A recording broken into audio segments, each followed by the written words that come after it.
Welcome back, folks. Cape Rugby TV. Nice to have you along. Right, as we've been saying, a lot of clubs there have been staying active. They've been engaged. Not only engaged, they're also coming up with creative ways of speaking to their players, keeping their players busy, and of course, everybody's chomping on the bit to get into 2021, waiting for all those announcements and waiting to see when they'll get back in action. Joining me on the line now, and he's been with us on the show on a number of occasions, Eric Liebenberg, head coach of Paarl Rugby Football Club. Eric, great to have you on the line. How are you, Meneer? Well, yourself, JP? Not too bad, considering, of course, we know things are rough out there for everybody. Are you safe? Are you and the players? Are you all okay? Yeah, no, we're all fine. We've had a couple of guys that has been self-isolating for a bit with family and friends that had the coronavirus. But luckily, in our squad itself, we're quite clean, quite safe. So that's quite nice. It's definitely one of those things now that is out there so much that it is something that we all know somebody who either has contracted it or in isolation. It's quite. It just feels like it's like getting close to home, isn't it? It feels like when it first started, it's sort of not close by, but now it's like on your doorstep. You know, my neighbours got it, and it's sort of everywhere. Yeah, no, so, absolutely. Yeah, we're all keeping clean, keeping safe. But yeah. So tell us about the training program that you guys have got. We know that the season hasn't started at Western Province, and it's going to be a long time before there's any formal activity, and we await, of course, all those announcements. But you've been engaging with the players. Yeah, I mean, we're fortunate enough to have. I've got quite a few guys in the squad that's got their own little training facilities, like little studios, etc. So we've been trying to get small groups of 3 or 4 guys, depending where they train. Just to keep active, just try to, once a week. We do CrossFit once a week, and we do trying to train once a week with someone. We had a touch rugby tournament where we played 3 or 4 guys in a team. But the toughest thing is to keep the guys together, keep them motivated. Because it's been so long that there's been no rugby, there's nothing on the horizon, apart from the email we received yesterday. But there's nothing concrete saying that we're going to play rugby. The last we heard, it's going to be delayed till June. And now they say we can start training on the 8th of Feb, but that's only conditioning. The guys doesn't do conditioning anymore. They've been doing literally conditioning for the last 6-7 months, building up to hopefully playing rugby. So now it's prolonging the process.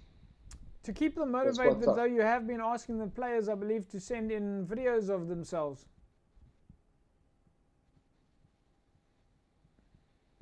That's correct. Obviously, the young guys, they love it, because they're showing off in the gym, and so it's quite nice. So we put a little prize on it for the guys sending to the best video doing a workout. So that's worked well. We had about 80% of the guys sending some videos, so that's working well. Now, how do you? Now you say you've got a prize for the videos. How do you adjudicate this prize? Who decides what the best video is? What do you judge it on?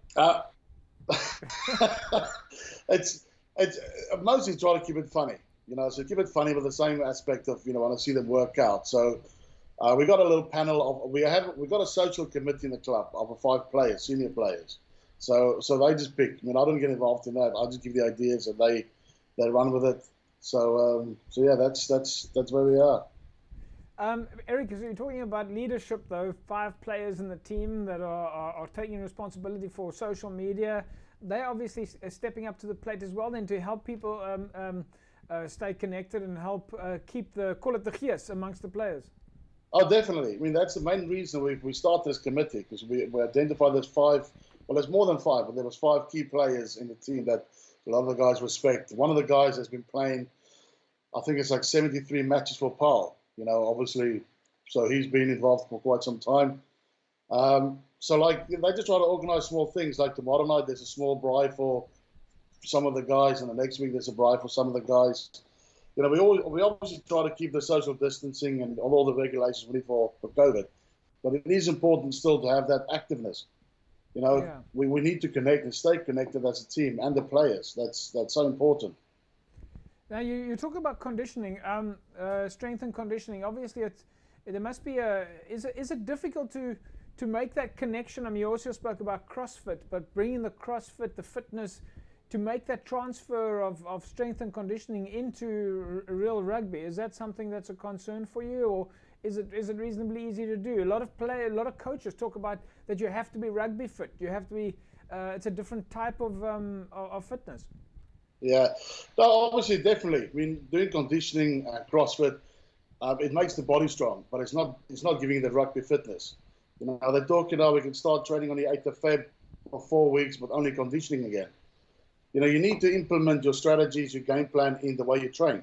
Yeah. At the moment, we're focusing more on speed, agility, stamina, which is obviously important to have, but it's not that contact, making a contact every 5 minutes, get up on the ground, get up, making contact, putting a tackle in, and also playing your patterns, working the way you should be working. So, yeah, obviously we're losing a bit of time on that, but we'll try where we can in. That's why we play the we sort of put some difference in the way we play and see what we can do. We know that, of course, we have to wait for these announcements. We did see the message, I think, in this week that the 8th of February is a potential return to training scenario, and we know that still happens under those regulations. And as you said, it's only for strength and conditioning. But have you got any sort of activity calendar planned for 2021 yet, or is it too early to say? Well, we obviously had an activity plan. You know, we had a program which was going to start on the 8th of January, working up until the 24th of February when we were supposed to have our first friendly. So basically all we had to do now is just move that along. But with the message we received, the email we received of the 4 weeks and another 4 weeks, and then hopefully in contact. So obviously we've got to really look at things and see what we can do. But honestly, it's so hard to get the guys to the club now for strength and conditioning. That's all they've been doing for the last 8-9 months. Yeah. You know, it's not like we weren't allowed to make any contact. So we've got to think new ideas constantly of getting the guys motivated, getting to the club, and actually just want to be there and not being concerned about, we've got to run again today, we've got to condition again today. It's sort of quite hard sometimes. Eric, it's difficult times, but we see that you guys are doing at least something to keep the guys connected and have a bit of fun. Yeah. Even though it is difficult. We'll leave it at that, and we'll say to you and everybody else out there, stay safe, and hopefully we'll see you on the park in some sort of shape at some stage. That'll be fantastic, Jake. The guys are keen. We're up for it, so we're looking forward to a season. It's going to be good. The guys are, we're motivated, so hopefully soon you guys get to. Fantastic. Hopefully we'll get some of those videos from the guys and see which is your best player video. Thanks, Eric. There we go, folks. Eric Liebenberg, head coach of Paarl Rugby Football Club, and the guys are doing the very best to stay positive out there and stay connected. Of course, difficult. It is difficult times.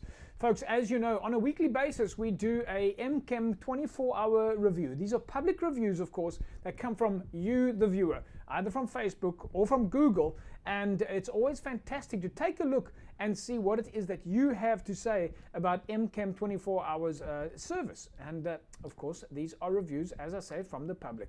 Now, this week's review comes in from Wesley Castle. And Wesley gave MChem a 5-star rating. And he kept it very simple. And it says, top service, nurses are friendly and helpful. Now, folks, that's in fact exactly what MChem is known for, is just how helpful they are. And we know that MChem have, of course, been helping the public during the COVID time. It's been very difficult, in fact, but that's what we expect. And we know that when you go to MChem, you are going to get the very best service and helpful staff members. So as we know, of course, every staff member at MChem 24-hour pharmacies, they're geared to help you with all of your pharmaceutical requirements, from the minute that you park to the minute that you leave. And MChem staff are, as I say, they're there to help you with whatever you need, whenever you need it. That's, of course, the promise. Or as Mr. Malach at MChem likes to say, the gold standard. They, in fact, strive for the gold standard of service at MChem Pharmacy. Now, you can see the MChem store behind me over here. So if you drive down the N1, whichever direction you're going in, just on the corner of Durban Road, you'll see MChem Pharmacy. Now, if you drive down there, of course, the parking lot is just behind MChem. It's free parking. I love that. I love the fact that I can just drive in, park, and then go inside the store. And I quite often like to go upstairs to the coffee shop whenever I go and visit at MChem. You know, from the time that you walk in there, there's always somebody who stops you straight away and says, "Can I help you?" Which I think is absolutely fantastic. And they're open, of course, 24 hours a day, which is really great.